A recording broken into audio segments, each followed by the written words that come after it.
Bismillahirrahmanirrahim. Assalamualaikum warahmatullahi wabarakatuh. Pemirsa yang dirahmati Allah, marilah kita simak ceramah dari Ustadz Dasa Tatif dengan tema Sejarah Hijrah Nabi Muhammad. Sebelumnya marilah kita bersolawat terlebih dahulu.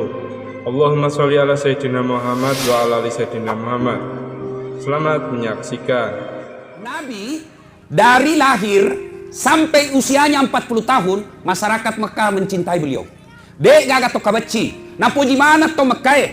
Bahkan orang Mekah memberi gelar Al-Amin, yang dipercaya.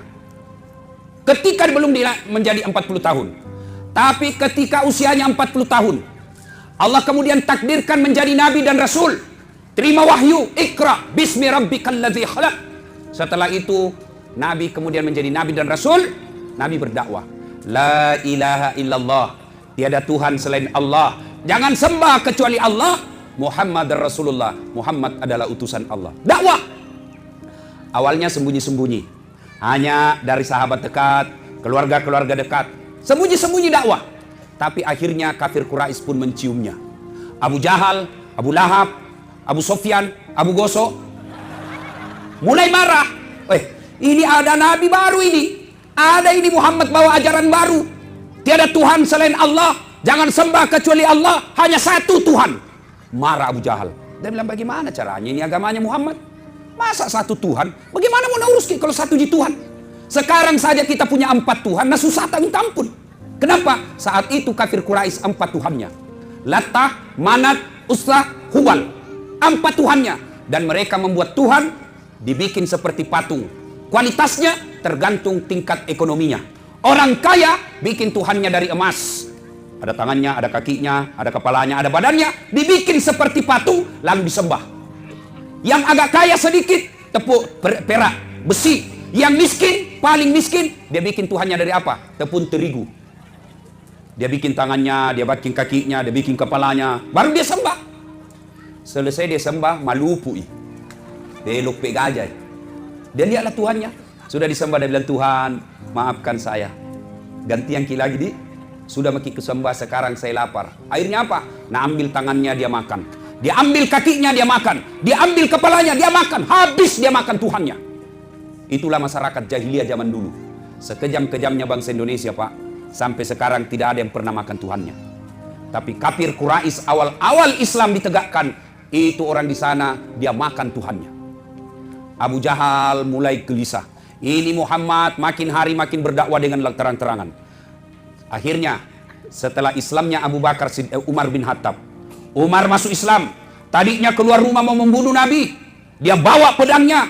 Dia menuju ke rumahnya Nabi. Dengan tiwat apa? Saya bunuh itu Muhammad. Kenapa? Gara-gara Muhammad kita di Mekah berpecah belah. Gara-gara Muhammad adik kakak bermusuhan. Gara-gara Muhammad bapak sama anak baku lawan. Gara-gara Muhammad suami istri bertengkar. Berpecah belah kita di Mekah ini. Umar marah. Dia mau pergi bunuh Muhammad. Di jalan ketemu sama temannya. Umar, mau kau pergi mana? Saya mau pergi bunuh itu Muhammad. Tidak salah. Maksudmu? Kenapa tahu kau mau bunuh Muhammad? Dia bilang gara-gara dia orang berpecah belah. Masa Muhammad mau kau bunuh adikmu sudah lebih dulu masuk Islam? Maksudmu apa? Itu Fatimah adikmu sudah masuk Islam. Tojeng kau. Betul kah? Balik haluan Umar. Tidak jadi ke rumahnya Muhammad. Dia datangi rumahnya. Adiknya Fatimah. Dia ketuk pintu. Fatimah di dalam sama suaminya lagi belajar mengaji. Dia baca itu Al-Quran. Langsung, siapa? Umar. Malah ngasih di dalam. Mati nih, kacau ini. Kacau ini. Mapasing miseng Umar ini. Begitu Umar buka pintu rumahnya, dia angkat itu iparnya, dia cekek lehernya, dia banting. Ternyata kau masuk Islam rupanya sembunyi-sembunyi. Adiknya si Fatimah, dia lihat suaminya kau dibanting, sesak napas dicekek lehernya, dia tarik Umar. Umar, jangan kau mati suamiku. Kau juga jangan banyak bicara situ. Disikut adiknya, robek bibirnya, jatuh. Fatimah lalu berkata, Umar, kenapa kah? Saya masuk Islam. Marah kok. Marah kok kalau mau kau marah. Kau bisa kuasai fisikku, kau bisa jaga fisikku, tapi kau tidak bisa hancurkan akidahku. La ilaha illallah Muhammad Rasulullah. Umar kaget. Barusannya ini adekku lawan kak. Akhirnya Umar mundur, duduk sambil merenung. Pasti ada sesuatu ini. Barusannya ini adekku lawan kak. Duduk dia merenung. Dia ingin menenangkan hati adiknya. Minta maaf kak adek. Saya hilaf. Jangan kau sentuh saya, kau kafir. Adiknya makin kelihatan tegasnya. Duduklah dia.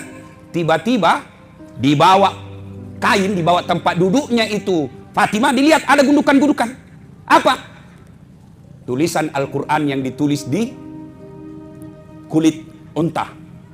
Umar bilang, apa itu? Kitab suci. Nabi bilang, Umar, kasih lihat saya. Tidak boleh. Ini tidak boleh disentuh orang kafir. Kasih lihat mah dulu. Sekena ini. Nah, tentu dalam riwayat tidak Nabi bilang sekena ini. Ini bahasanya Ustaz Dasat. Supaya enak didengar toh. Ya Ustaz zaman now. Kasih lihat mah dulu, bilang boleh lagi. Tapi piko dulu cuci tanganmu. Ini kitab suci. Tidak boleh disentuh oleh sembarangan. Umar penasaran. Dia pergi bersihkan tangannya. Lalu dikasih itu kitab. Dan dia baca. Apa yang dia baca? Surat Taha. Lalu Umar baca. Weh, ini ke ayat natakutin orang kafir kita ini selama ini. Ini ke ayat yang ditakuti selama ini. Nadu barang bagus ini. Kesimpulannya itu ayat dia baca. Al-Quran diturunkan bukan untuk mempersulit bagimu, tapi memudahkan kalian. Umar dapat hidayah. Langsung dia bilang, di mana Muhammad? Dia bilang, tiajak kasih tahu kok. Adiknya bilang, biar kau bunuh kan, tidak bakal saya kasih tahu kok. Kasih tahu, mah di mana? Dia bilang, tidak mau kan, nanti kau lagi pasimbun di situ. Dia bilang, tidak. Akhirnya Umar balik haluan, dia datangi rumahnya Nabi. Masih dengan pedangnya. Sampailah di tempat berkumpulnya Nabi. Dia ketuk pintu Umar. Kaget orang di dalam. Wih, dia bilang, sahabat yang ada di dalam. Di dalamnya ada Nabi Muhammad SAW, ada Abu Bakar Siddiq, ada Hamzah radhiyallahu an yang lebih dulu masuk Islam, ada beberapa sahabat di dalam.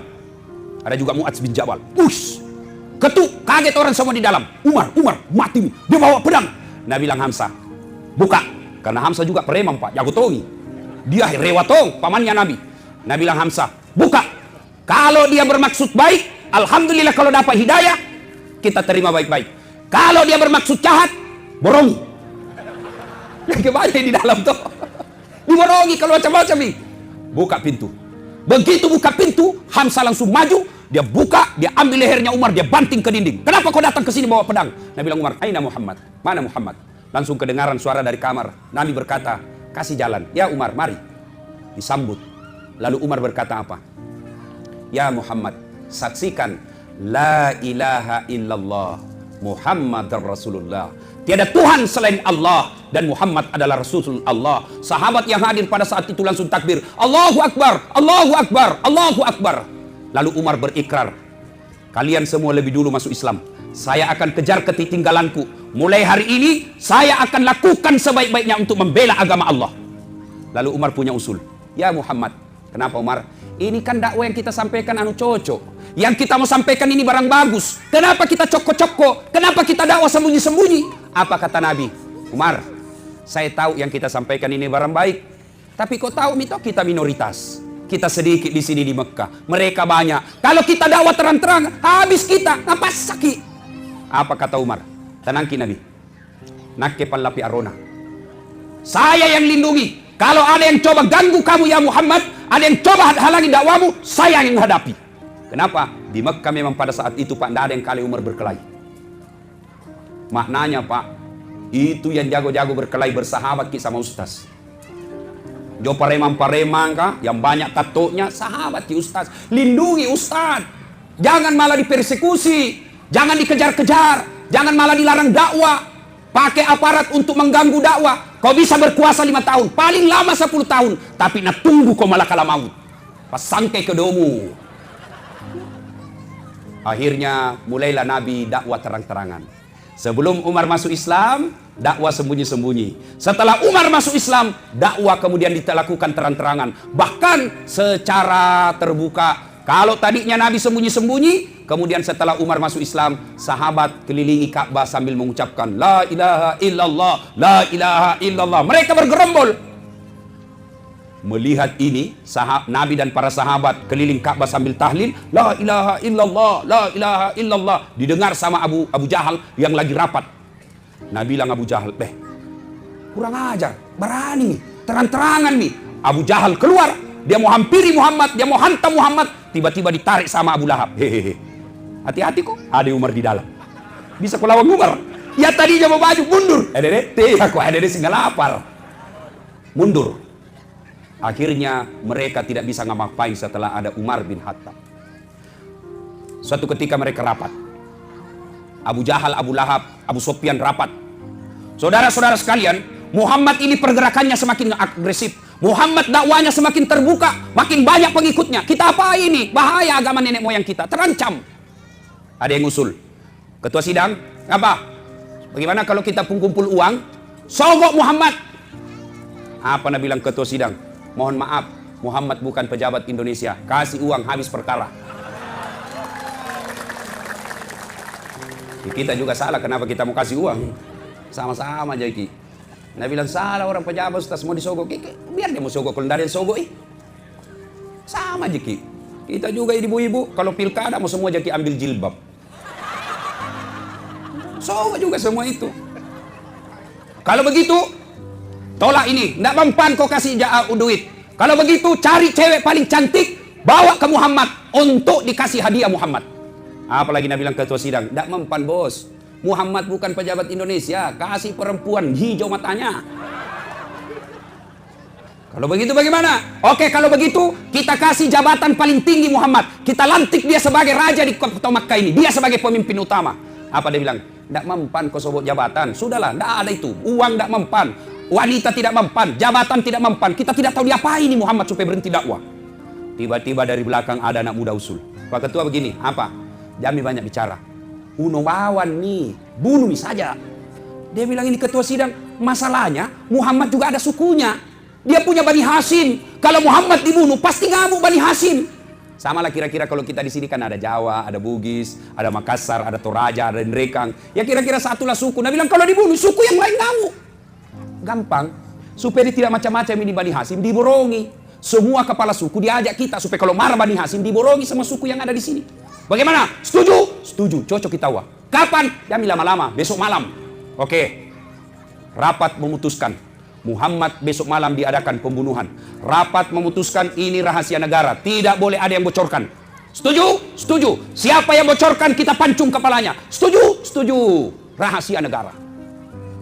Salah seorang bapak-bapak peserta rapat tidur sama istrinya. Dia cerita sama istrinya. Ibu baru datang rapat. Terus ada rahasia ini sebenarnya, tapi tidak mau kasih tahu, nanti bocor. Kita bilang, tidak Ji, apakah? Tapi jangan kau ngomong-ngomong janji memang kau. Iya tidak, apa? Besok malam Muhammad mau disergap. Muhammad mau dibunuh, tapi janji kau aja memang kau cerita. Aman, rahasia negara terpelihara. Sudah, ini ibu yang sudah dikasih tahu, besok pergi pasar. Ketemu sama-samanya ibu-ibu. Nah panggil temannya. Apa? Apakah? Rahasia coba kau. Jangan kau ngomong-ngomong apa? Jangan kau janji kau ada ngomong. Iya apa? Muhammad sebentar malam mau dibunuh. Tapi jangan kau ngomong Aman, rahasia negara. Sudah dikasih tahu ini tadi, pergi lagi sama tetangganya. Sini kau dulu. Apa? Rahasia nak? Jangan kau ngomong-ngomong. Ternyata akhirnya bocor. Dari dulu ternyata perempuan tidak boleh dikasih tahu rahasia negara.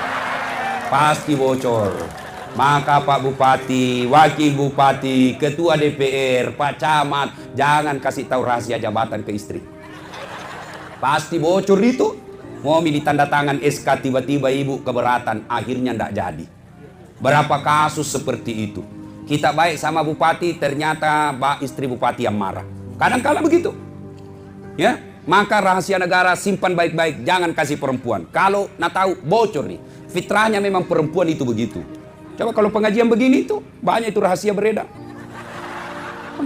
Dia nak cerita tapi bibirnya mulai itu orang baru masuk nak lihat mulai dari ujung rambutnya sampai ujung kaki nak lihat semua. Dia itu nama cerita tapi bibirnya dong. Itu kayak itu ibu-ibu biasa selia. Nah lihat itu dengan muka yang sinis. Dia nggak ngomong tapi mukanya. Iya tuh ibu? Ya, ya. Coba. Saya pun nacalah. Nah bilang ada bisa di ustaz itu bajunya tahun lalu. Padahal dia tidak tahu banyak bajuku begini bu. Bapak saudara-saudara sekalian. Akhirnya satu Mekah tahu. Yang tadinya tidak boleh bocor akhirnya bocor. Gara-gara ulah perempuan. Nabi pun tahu pak. Dari mana Nabi tahu? Dari intel. Ya, kepala BIN. Siapa? Malaikat.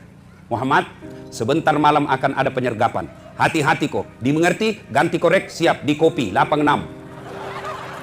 Sudah, Nabi karena tahu, dia telepon sepupu satu kalinya. Kalau sekarang ya ditelepon, tapi zaman itu kan tidak, dipanggil saja. Ali, tolong, sini kau Ali. Kenapa? Ganti Kak tidur di tempat tidurku sebentar malam nah. Bapak kira-kira saya tanya Ki. Malam ini saya mau disergap di rumahku. Saya panggil Ki, tidur Ki di tempat tidurku, saya mau keluar. Mau Ki kira-kira? Mau? Siapa yang mau? Ganti saya berarti ganti mati. Kalau ganti bupati masih 2 tahun 1000 orang. Coba.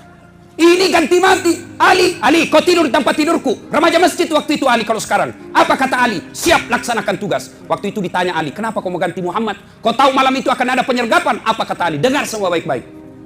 Kalau saya yang mati hari itu, 1 orang mati. Anaknya Abu Talib. Tapi kalau Muhammad yang mati pada malam itu, bukan satu manusia yang mati, tapi cahaya kebenaran akan mati dan redup ini dunia. Ini yang begini mesti.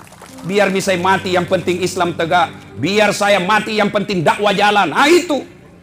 Akhirnya apa? Ali datang. Disergaplah, dikepunglah rumahnya Nabi. Yang kepung ini pasukan-pasukan khusus. Dikepung rumahnya Nabi. Ya kira-kira kalau sekarang Densus. Detasmen khusus. Kepung.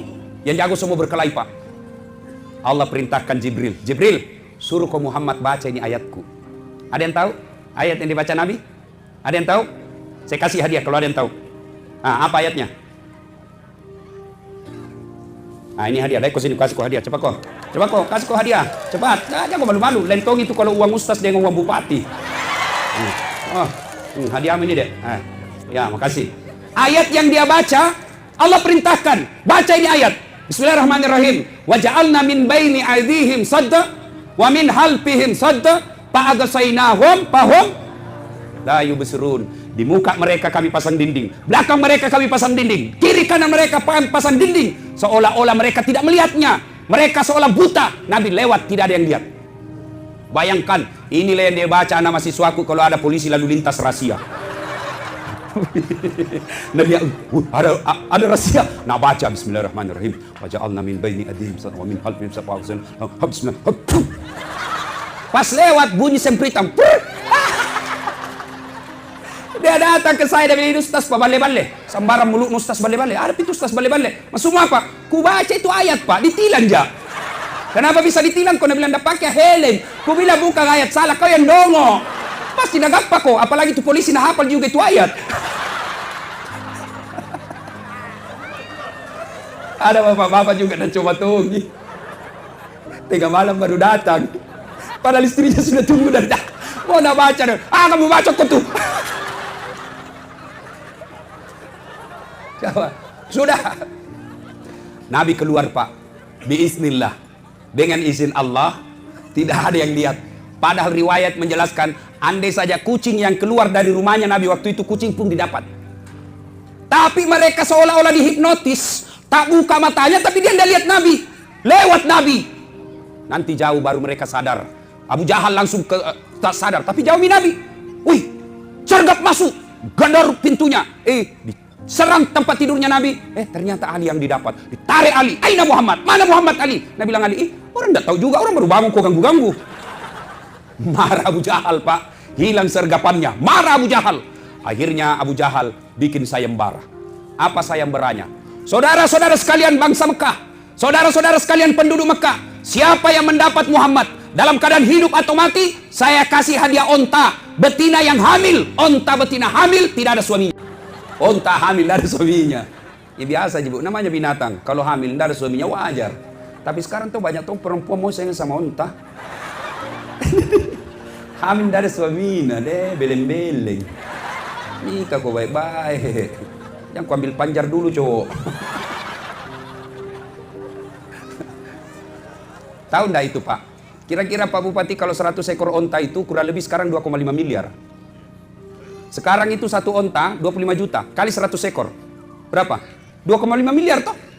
Abu Jahal bilang begini, siapa yang tangkap Muhammad saya kasih hadiah 2,5 miliar. Geger Mekah. Wih, besar nah hadiahnya. Seluruh orang-orang Mekah ambil onta, ambil kuda, sebar cari Muhammad, kejar kepalanya Muhammad. Salah satu pencari jejak yang paling hebat namanya Suraqah bin Malik. Suraqah bin Malik. Ini Suraqah hebatnya, dia tidak perlu lihat jejak Pak. Dia tidak perlu ini ada bekas-bekas onta, ada bekas-bekas kuda. Apa? Penciumannya hebat Pak. Endusannya, dia cuma begini. Dia bisa tahu, oh di arah kanan, oh arah kiri. Das Atlatif. Kenapa? Bau Rexona.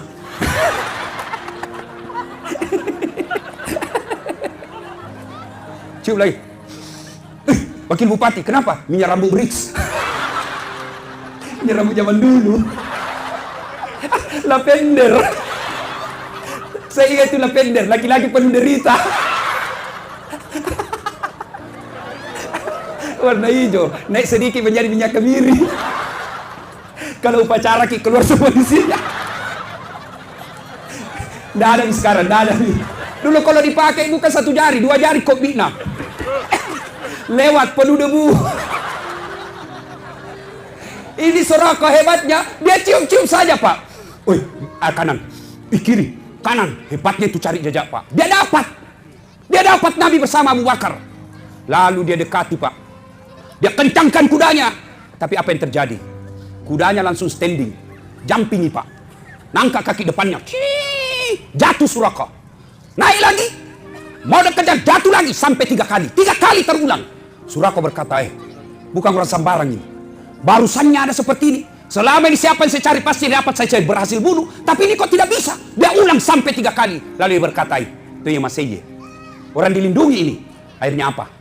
Dia berteriak dan dia dekati Abu Bakar. Ya Abu Bakar, sampaikan kepada temanmu itu. Maksudnya kepada Nabi. Abu Jahal bikin pengumuman. Kepalanya itu saudaramu, sahabatmu. Itu hadiahnya 100 ekor onta. Semua orang-orang yang benci sekarang lagi cari kamu. Sembunyi kau cepat. Ini ada bekal saya bawa. Bekal yang saya bawa untuk mengejar kamu. Karena bawa bekal karena mau perjalanan jauh. Ini, ambil. Kau nikmati. Lalu Suraqah berkata, La ilaha illallah Muhammad Rasulullah. Tiada Tuhan selain Allah, Muhammad Rasulullah. Ambil ini bekalku. Hari ini saya masuk Islam. Ya Abu Bakar, ambil ini. Lalu Nabi berkata, Ya Suraqah, kalau kau betul menolong kami, tolong bantu saya. Bagaimana caranya supaya itu yang carikan dan dapat Kak? Baik kalau begitu. Suraqah, termasuk Umar bin Khattab, keluar rumah ingin membunuh Nabi. Keluar rumahnya murka, keluar rumahnya jengkel. Tapi pulang dapat hidayah. Kita sebagian umat Islam, keluar rumah bawa dalam keadaan Islam, tapi pulang bawa murka Allah. Berapa banyak orang sholat subuh dimulai pagi hari, sholat duha di pagi hari, keluar rumahnya, tapi apa dia bawa pulang? Murka Allah. Apa dia bawa murka Allah? Bawa barang haram. Suraqah bin Malik, Umar bin Khattab, keluar dalam keadaan marah, jengkel, dapat hidayah pulang ke rumahnya. Mudah-mudahan kita ini Pak pulang pengajian juga bawa hidayah pulang ke rumah. Jangan sampai kita kurang dari sini tidak ada hidayah yang kita bawa pulang. Akhirnya Suraqah balik ketemu sama yang mau mengejar Nabi. Nabi bilang Suraqah, "Oi cikali, ajak mulalo ke. Dek nagaga, kurang mulalo, saya sudah sisir ini. Tidak ada Muhammad di sini. Sudah mau, jangan kau lewat sini." Orang semua percaya karena Suraqah orang hebat. Akhirnya mereka pulang. Pulang, tapi Abu Jahal tidak putus asa. Tetap saja dia kejar. Akhirnya Nabi masuk ke Gua Zur. Tahu Gua Zur, Pak? Ibu bapak yang pernah ke Tanah Suci, biasanya kan kalau kita wisata, tur, itu kan dikasih dibawa di situ di atas gunung, dibawa gunung, ditunjukkan oh itu Gua Zur. Disitulah Nabi dulu bersembunyi waktu dikejar. Gua Zur saya pernah naik, Pak, kurang lebih 3 jam baru kita sampai. Ya, itu kalau kita berdiri di depannya mulut gua, begini kiliai, pasti didapat itu orang sembunyi di dalam, pasti didapat. Abu Jahal dapat itu Gua Zur. Nabi sembunyi di dalamnya. Abu Jahal ngintip, gemetar Abu Bakar. Nabi bilang mati maki. Tidak apa maki ini Muhammad, itombak nih, mati nih tawe kasih, lawat nih, iruntuk nih. Tapi apa kata Nabi? Nabi tepuk pundaknya Abu Bakar. Ya Abu Bakar, la tahzan, innallaha ma'ana. Abu Bakar, jangan kau takut, jangan kau cemas, jangan ragu, jangan sedih. Innallaha ma'ana, Allah bersama dengan kita. Akhirnya apa? Turun pertolongan Allah, Pak. Apa yang Allah kirim? Burung ababil seperti hancurkan pasukannya Abraha ketika menghancurkan Ka'bah? Bukan burung ababil. Apakah Nabi Allah mengirimkan pertolongannya melalui malaikat seperti ketika perang Badar? Bukan. Lalu apa yang Allah kirim? Makhluk yang sangat rapuh. Apa itu? Laba-laba. Tahu laba-laba? Tahu laba-laba? Bahasa Parisnya garangkang. Paris itu Bu, Pare-Pare dan sekitarnya. Tuh. Ini garangkang, laba-laba bikin sarang. Pernah lihat sarang laba-laba? Pernah lihat sarang laba-laba? Coba lihat itu sarang laba-laba. Rapuh, itu ambil pulpen, sarang laba-laba, simpan di atasnya sarang laba-laba, pasti robek.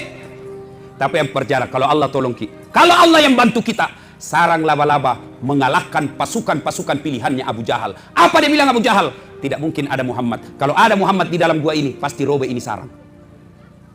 Akalnya sendiri mengalahkan akalnya. Saya ulang, akalnya sendiri mengalahkan akalnya Abu Jahal. Dia bilang tidak mungkin. Abu Jahal bilang tidak mungkin. Abu Lahab ngintip terbang burung merpati. Nabi bilang Abu Lahab, betul kok Abu Jahal. Tidak mungkin ada manusia. Kalau ada Muhammad di dalam, tidak mungkin ada di burung. Terbang. Bersembunyilah Nabi 3 hari 3 malam di situ. Anaknya Abu Bakar Siddiq bernama Asma jalan mendaki gunung membawa makanan untuk Nabi selama 3 hari 3 malam. Ini yang disebut emansipasi wanita. Dalam Islam, perempuan juga punya partisipasi dalam dakwah. Siapa? Masuk diantaranya Asma. Bahkan jilbabnya beberapa kali dirobek untuk apa? Dipakai untuk sebagai tanda jejaknya Nabi. Dirobek juga untuk apa? Untuk mengikat makanan buat Nabi. Ini perempuan. Ini namanya emansipasi. Kegiatan dakwah. Islam tidak melarang berpolitik bagi perempuan. Islam tidak melarang perempuan untuk jadi bupati. Islam tidak melarang perempuan untuk berpolitik dan lain sebagainya. Tapi tetap tugas utamanya merawat suami, mengurus anak. Boleh ibu jadi camat, tapi tetap ngurus suami. Tapi kalau ibu jadi pejabat, suami berantakan, maka ibu tidak ada nilainya di hadapan Allah. Di depan manusia ibu hina, tapi di akhirat nanti ibu akan sengsara karena menelantarkan suami. Ini yang banyak dia lakukan sekarang ibu-ibu. Menelantarkan suami, makutu, disuruh tidak mau. Yang dia kerja apa? Remote control saja, selalu pegang di televisi. Suaminya pulang kerja mau makan, dia bilang cerewet ini laki-laki. Itu Indomie masak. Baru suaminya takut juga sama istrinya. Ada di sini suami takut istri? Ada? Ada? Berhenti jadi laki-laki, masa takut sama istri? Bagaimana caranya kita mau takut sama istri? Nah semua gaji tak tiap bulan nak ambil. Kita belikan rumah, dibelikan mobil, dicicilkan semua. Badak-badak nak kita belikan, gencun nak kita belikan. Masa kita mau takut sama dia? Tidak masuk di akal. Ya toh? Jangan kita takut. Apalagi kita gagal beribadah gara-gara takut sama istri. Tidak boleh. Kita juga ibu jangan kasih takut-takut suami kita. Baru 1 jam menelpon. Di mana kok? Di mana kok? Ingat saya ingat sekali saya itu orang dulu. Kalau mau pergi jalan nak bertanya, marah mama tak. Ma, melok kilo. Hei, pacila kala kaye anak iya. Iya itu zaman dulu. Bagaimana suami tak mau kreatif cari nafkah? Baru 1 jam ditelepon. Di mana kok pak? Di mana kok? Ada jadi kantor. Balik kok. Foto dulu baru kirim. Mati na sisa suami ini. Cilaka. Baik gitu kalau rajin. Makutu Tomi. Pagimpuruang. Namo pembantu meloto nampurui. Siapa tahu ambil suami tak? Ya bu. Bu. Alhamdulillah kuliah ini ibu-ibu baik semua aja tahu. Bu, ada yang pernah tanya ke Ustaz, suamiku tidak sholat, suamiku tukang judi, ganti-ganti perempuan, apa yang saya harus lakukan Ustaz? Saya bilang tidak ada pilihan lain, sabar. Sabar. Maksudnya apa Ustaz? Tidak semua Allah uji dengan seperti itu. Dan Allah tahu ibu mampu mengalami, untuk mampu ibu terima, maka Allah coba ke itu. Kalau Allah tahu tidak mampu, kita nak kasih kecobaan itu. Itu hebatnya jadi perempuan ibu. Saya kasih contoh supaya tenang perasaan ibu. Meskipun suami tak kajili-jili. Ini supaya mau milih apa itu dijodoh tanah kasih ke Tuhan. Cerai itu belum tentu lebih baik kita dapat. Iya kalau dapat lagi. Coba ibu. Kalau suami tak menjalankan tugas dengan baik, maka dia pahalanya 5. Misal. Ibu menjalankan fungsi sebagai ibu rumah tangga dengan baik, pahalanya 5. Ya. Tapi ternyata dalam kehidupan sehari-hari suami tidak jalankan tugasnya, maka pahalanya suami yang 5, ibu ambil menjadi ibu pahalanya 10. Dan itu enaknya itu perempuan bu. Kalau meninggal itu perempuan, 4 lindungi laki-laki. Biar suaminya tidak sembahyang, biar suaminya pabotorok. Begitu meninggal, sebelum diperiksa amal-amal tak ibu, 4 dulu orang diadili nih untuk lindungi ibu. Siapa? Bapak tak dulu. 2 siapa? Suami tak. 3 siapa? Anak laki-laki tak. 4 siapa? Saudara laki-laki tak. 4 lindungi sebelum ditanya sholat tak. Sebelum ditanya zakat tak. Sebelum ditanya ibadah tak. Ini dulu yang ditanya 4 orang. Itu enaknya jadi perempuan. Jadi yang selalu mengeluh. Jangan bagi sabar. Rahasia tentang sabar. Rugi ibu bapak yang tidak hadir nanti sebentar malam. Saya akan bahas tentang Nabi Ayub. Hebatnya dalam bersabar. Di mana ke pengajian sebentar malam? Wandula. Datang ke ibu. Rugi kalau tidak datang ke sebentar malam. Jauh Wandula. Kalau artis datang. Coba beda Nisa Sabian datang. Oh, coba dari Ayu Tintin datang. Ada semua sebelum asar. Nah, sudah Bapak Ibu. Bu, kalau suami kita tidak bagus, ibu nanti tetap masuk surga. Itu enaknya jadi perempuan. Beda kami laki-laki, susah ibu masuk surga.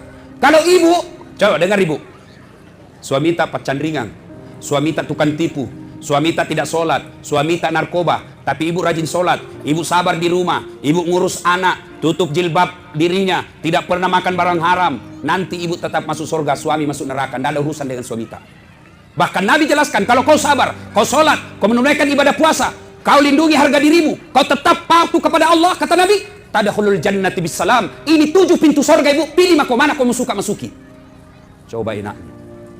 Tapi kami laki-laki, meskipun kami ulama, penghafal Quran, mimpin sholat berjamaah di masjid, tapi istri tidak pakai jilbab, istri tidak puasa Ramadan, istri tidak sholat, demi Allah, sebelum istrinya masuk neraka, suaminya dulu yang masuk neraka, meskipun suaminya ulama.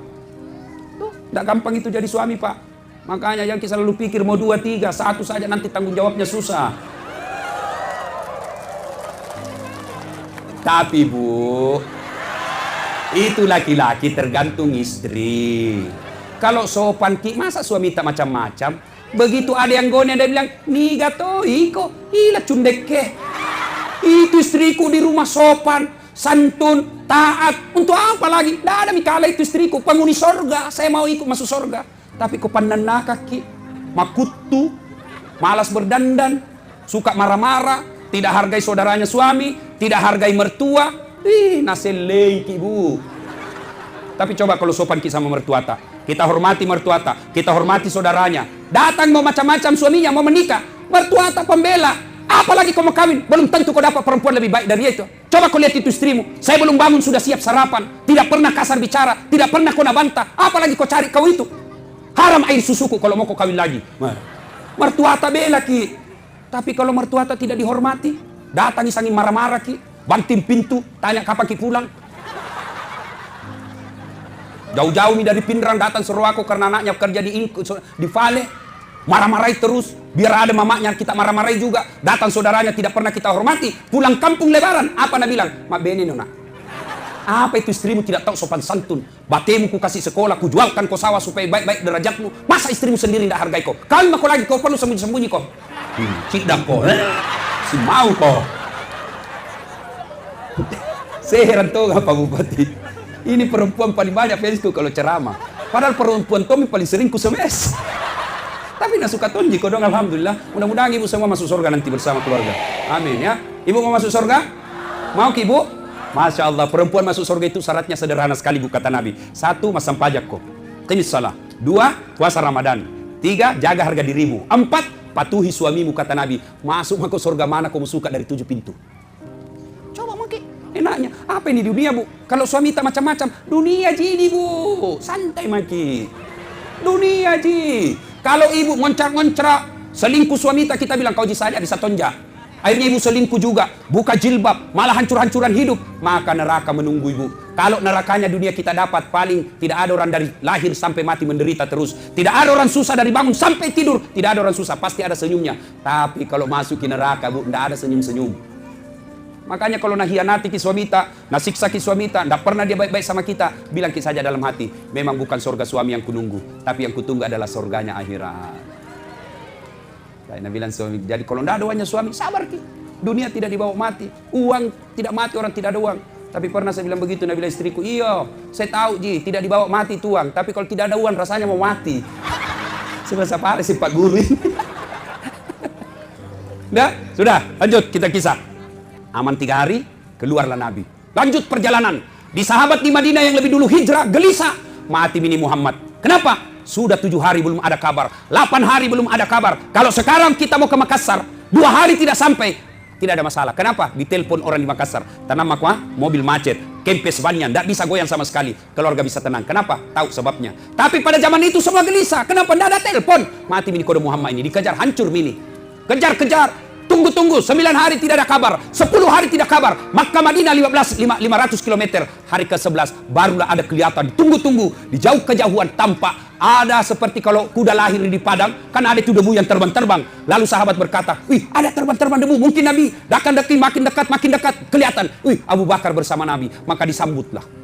Tala'al badru alaina min saniyatil wada. Itulah lagu penyambutannya Nabi. Nah, sampailah Nabi, kemudian Nabi diajak, ya Rasulullah, bermalamlah di rumah saya, kata sahabat yang dari Mekah, dari Madinah. Ya Rasulullah, rumahku lebih besar. Ada lagi yang satu, ya Rasulullah, rumahku, ambil nih sekalian rumahku. Ada sahabat Nabi namanya Abu Ayyub Al-Ansari. Nah, itulah yang diterima Nabi. Nabi dihidangkan, dijamu dengan baik. Lalu Nabi berkata, tergantung ontaku. Di mana dia singgah, di situ saya bermalam. Ontanya Nabi namanya Kaswa. Nabi itu Pak, semua aksesoris hidupnya ada namanya. Tongkatnya dikasih nama Ainun. Ya, semua ada nama-namanya Pak. Maka salah dan keliru orang yang mengatakan apa arti sebuah nama. Coba kalau tidak ada semua nama mata di sini. Coba Mi, bagaimana kita panggil? Coba kalau ini semua caleg tidak ada namanya. Nah, bagaimana dicoblos? Kalau tidak ada nama, bagaimana kampanye? Bodoh itu orang kalau orang bilang apa arti sebuah nama. Sebut Minamata, paling tidak dua ku tahu, agama dengan suku. Sebut Minamata. Abdurrahman, Muslim. Coba, nama, suku, saya bisa tahu. Siapa namamu? Ambok Dalle, pasti Bugis. Ambok Dalle, tidak mungkin Jawa. Mana Jawa Ambok Dalle? Kalau Margono, iya. Masa Jawa Ambok Dalle? Itu orang Bugis itu ada tuh, saya ingin sama Udin sedunia. Ada tuh namanya Ambok sedunia. Ambok yang banyak rezekinya, Ambok Dalle. Ambok yang untung terus bisnisnya, Ambok Upe. Ambok tidak pernah lolos, Ambok Saka. Ambok yang banyak di bengkel, Ambok Tang.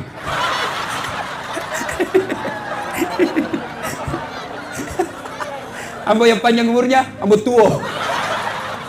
Ambok yang banyak perhiasan, Ambok Intang. Yang kita bilang apa arti sebuah nama? Penting itu nama. Coba kalau namanya anak tak mutmainnah. Wahai jiwa yang tenang, alhamdulillah saya ingat. Ibu, ada kesalahan perempuan Islam sekarang ini. Itu jelas dalam Quran, dilarang merubah nama orang tua. Misal, namanya anaknya Naura, bapaknya Nasrun. Begitu sudah menikah, namanya suaminya Das'at, menjadi Naura Das'at, haram. Tidak boleh, tetap namanya ibu Naura Nasrun. Coba, kenapa bisa tidak boleh Ustaz? Karena mengaburkan. Misal saya namanya istriku kan Naura Nasrun. Menikah, kita pakai budaya barat, menjadi Naura Das'at. Jadi lari anakku nanti saya kasih juga misalnya Fatimah Das'at. Berarti Naura dengan Fatimah saudara karena Das'at sama-sama di belakang. Siapa yang pernah dengar namanya Fatimah? Ya, Khadijah, istri Nabi. Apa pernah disebut Khadijah Muhammad? Tidak. Seperti disebut Khadijah binti Khuwailid. Istri Nabi Aisyah binti Abu Bakar Siddiq. Bukan namanya Muhammad di belakang. Ya, yang kasih salah-salah. Tulis baik-baik nama tak, terutama yang ada Muhammadnya. Tulis baik-baik. Jangan tulis nama Muhammad F. Namanya Muhammad Faisal. Nah tulis apa? M Faisal. Apa itu M? Minum, makan. Tulis baik-baik itu. Lebih baik F-nya kau singkat. Muhammad F. Jangan M Faisal. Jangan, itu nama mulia itu. Udah Bapak Ibu, panjang ceritanya ini tapi waktu maghrib sudah dekat. Hikmahnya mau saja. Hikmah dari kisah ini panjang sebenarnya. Satu, kenapa Nabi hijrah dari Mekah ke Madinah? Ditinggalkan kampung halamannya, ditinggalkan rumahnya. Bahkan ada orang yang ditinggalkan saudaranya. Untuk apa? Mempertahankan iman. Iman barang yang mahal. Rumah bisa dicari, mobil bisa dicari, tapi kalau bapak kehilangan iman, maka bapak akan hancur selama-lamanya. Yang kedua, hikmah dari kisah ini. Ya, konsep hijrah dalam arti pindahnya Nabi dari Makkah ke Madinah satu kali saja terjadi. Tapi konsep hijrah dalam arti perjuangan, maka setiap saat bisa dilakukan. Apa itu? Hijrah itu dari yang dilarang menjadi yang dibenarkan. Bahasa gampangnya, hijrah itu adalah taubat. Ya, bapak-bapak ini yang di depan saya yang sudah tua-tua, yang sudah hijrah ini, yang sudah usia-usia sakaratil maut. Usia sakaratil maut begitu Pak, kalau putih rambut tak. Hijrah apa? Bertaubat. Gimana cara bertaubat Ustaz? Ada dua. Satu, taubat bilisan. Bagaimana caranya? Perbanyak istighfar. Astagfirullahaladzim wa atubu ilaihi. La ilaha illa anta. Subhanaka inni kuntu minadz zalimin. Itu kita ulang. Yang kedua, cara bertaubat setelah memperbanyak istighfar. Salat sunat taubat. Bagaimana cara salat sunat taubat? Sama salat sunnah yang lain, cuma beda niat. Sama tahajud, sama tarawih, sama sama duha, cuma beda niat. Kalau tahajud, niat tahajud. Kalau duha, niat duha. Kalau tobat, salat tobat, niatnya tobat. Kapan waktunya? Selesai maghrib, tunggu isya. Sebentar selesai maghrib, mau bertobat, tunggu isya. Berapa rakaat? 2 sampai 6. Maksudnya 2 rakaat boleh, 4 rakaat bagus, 6 rakaat lebih bagus. Mana niatnya? Usalli sunnatal taubat, rakataini lillahi ta'ala. Saya niat salat sunat taubat 2 rakaat, sunnah hukumnya bagi saya lillahi ta'ala. Allahu Akbar. Saya tidak hafal itu Ustaz. Sudah, ambil cara praktis, paling gampang. Berdiri tegak, menghadap kiblat, baru bilang maki begini. Tuhan, sampai sunat taubat kayak ini nah. Allahu Akbar. Sudah nih, lanjut maki. Assalamualaikum, assalamualaikum. Masih mau ke 2 rakaat, ulang lagi. Tuhan, masih seperti yang tadi. Allahu Sudah? Jelas? Apa? Kapan tobatnya Ustaz? Sujud terakhir. Di situ maki tobat. Taubat bahasa Bugisnya mapaletu atau curhat. Bila maki, taubat maki sujud terakhir. Ya Allah, saya hilap tadi di kantor. Ku pegang tangannya sekretarisku. Nah pegang nggak juga, baku pegang-pegang mak Tuhan. Maafkan saya Allah. Cakap lupa kak puang. Doe makhluk halus ya Allah. Nagoda karena tergoda tongan na puang. Maafkan saya Allah. Yang lebih penting ya Allah, berikan saya kemampuan tidak mengulang. Apakah orang baik itu orang tidak punya dosa Pak? Bukan. Kata Imam Al-Ghazali, kalau orang baik orang tidak punya dosa, maka tidak ada orang baik di dunia. Termasuk Nabi dan Rasul saja ada dosanya. Nabi Adam makan buah huldi, dosa. Nabi Ibrahim bohong, dosa. Nabi Nuh gagal mendidik ini anaknya. Nabi Lut gagal didik istrinya. Yunus pernah takabur dan sombong, putus asa. Itu Nabi juga bikin dosa. Apalagi kita yang di Wasponda ini. Pasti ada dosa, pasti ada maksiat. Maka orang baik kata Nabi, dia mengakui dan mengakui kesalahannya, dia menyesali kesalahannya. Yang ketiga, dia bertobat dengan tidak mengulangnya, dan yang keempat dia ganti dengan kebaikan. Maka kalau Bapak bertobat, tinggalkan, jangan lagi dilakukan. Tobat hari ini, ulang lagi. Nabi bilang malaikat, pacobi-cobi jago pale. Jangan tobat seperti ibu hamil. Pernah lihat ibu hamil tobat? Teriak-teriak tuh. Tobat manda mama lagi hamil terakhir ini capek mah. Ndak mau mah. 5 bulan kemudian, matangku sih. Tapi sudah tobat. Ya ayyuhalladzina amanu tuba ilallahi taubatan nasuha. Ustaz, banyak dosaku Ustaz. Ampunan Allah jauh lebih besar. Nah, Ibu Bapak, saudara-saudara sekalian, inilah tausiah kita pada taklim kita kali ini. Mudah-mudahan ada manfaat. Insya Allah sebentar malam kita akan lanjutkan di tempat yang saya sebut tadi. Mengundang dengan hormat, Bapak Ibu datang ke sana, kalau bisa bawa anak tak. Ini koreksi buat kita. Itu anak-anak tak, coba bayangkan. Coba kalau kita kasih duduk, maka dia akan tahu sejarah itu hijrah. Sehingga ditanya, bagaimana kisahnya hijrah? Oh, begini terupanya namanya hijrah. Lari-lari di semua, kapan dia dengar dakwah? Di TV dia tidak dengar dakwah. Ibu mau ceramah, ibu juga tidak tahu. Bapaknya mau ceramah, lebih-lebih lagi tidak tahu. Maka ketika ada pengajian begini, Pak, suruh duduk anak tadi depan tak. Kalau perlu kasih uang, dengar kok itu Ustaz ceramah, saya kasih uang 20.000. Siapa yang mau dakwai anak kita? Akhirnya dia datang, sia-sia saja, hanya capek-capek. Besok dia bisa dilari-lari begitu. Tapi untuk dengar dakwah seperti ini, belum tentu ada dalam sebulan. Maka keliru kalau kita hadirkan anak tak, lalu kita lepas pergi main. Coba lihat orang Kristen. Waktu saya SMP sampai kuliah Pak, saya selalu datang ke tempat-tempat gereja di Makassar. Mereka itu kalau dia bawa anaknya apa? Begini caranya. Duduk konak, dengar itu pastor pendeta ceramah. Coba. Ya, kalau kita duduk maki ke sini, baru kita happy mau main. Akhirnya anak tak tidak paham agama. Ya. Mudah-mudahan dia akan datang, anak-anak kita hadirkan dalam dakwah-dakwah. Terima kasih. Seperti ini. Terima kasih Pak Bupati, Pak Wakil Bupati. Pak Wakil Bupati juga ini sedikit lagi Ustadz. Tiap hari nak kiringi ke ceramah tiap hari. Hebat tuh gini Bu Pak. Berapa puluhan itu pejabat saya kenal. Satu-satunya pejabat yang selalu nasihati saya, Pak Wakil Bupati. Luar biasa. Tiap hari, 2 itu ceramah nak kirimi ke 1 pagi. Tapi kadang-kadang ceramah kutonyi nak kirim ke saya. Tapi luar biasa. Itu bagian dari dakwah. Bayangkan kalau 100 broadcast namanya, 100 kita kirimi dakwah, 1 saja yang mengamalkan, maka Bapak dapat amal jariah. Dia amalkan itu sampai mati, meskipun kita sudah dikubur, amal tak tetap jalan. Itu disebut amal jariah. Mari bantu dalam dakwah ya. Kita ikut dakwah melalui pesan-pesan kebaikan. Demikian, mudah-mudahan ada manfaat. Lebih dan kurangnya mohon dimaafkan. Sebelum kita akhiri, mari kita berdoa. Kita awali dengan mengirimkan suratul Fatihah kepada Rasulullah Muhammad SAW. Khasiat dan keutamaannya kita ikhlaskan. Mudah-mudahan caleg yang hadir di tempat ini, Allah angkat derajatnya dan terpilih. Dan yang lebih penting, dia istiqamah dalam menjalankan janjinya. Amin. Ila hadratin Nabi Mustafa Muhammad SAW.